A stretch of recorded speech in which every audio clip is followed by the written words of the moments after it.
যদি বৃষ্টি আসে আমার ছাতির কিন্তু প্রয়োজন হয়। যখন বৃষ্টি বর্ষা শেষ তখন ছাতিটা মনে হয় আমার কাছে বোঝা হয়ে গেছে।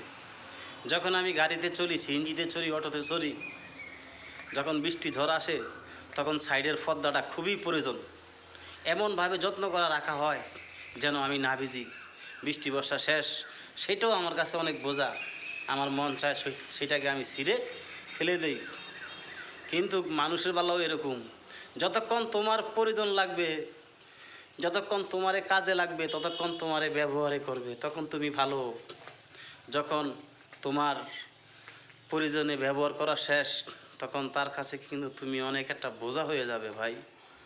জি, এটাই হচ্ছে নীতি দুনিয়ার। স্বার্থবাজ মানুষ যারা, তারা কিন্তু এইভাবেই চলে। আপনাদের কাছে কথাটা আমি পৌঁছিয়ে দিলাম, আপনারাও স্মরণ করে থাকবেন। যদি ভিডিওটা ভালো লাগে তাহলে শেয়ার করে দিবেন, আর চ্যানেলটাকে লাইক দিয়ে সাবস্ক্রাইব করে দিবেন। ধন্যবাদ ভাই। এরকম ভিডিও যদি পান তাহলে লাইক দিয়ে পাশে থাকুন।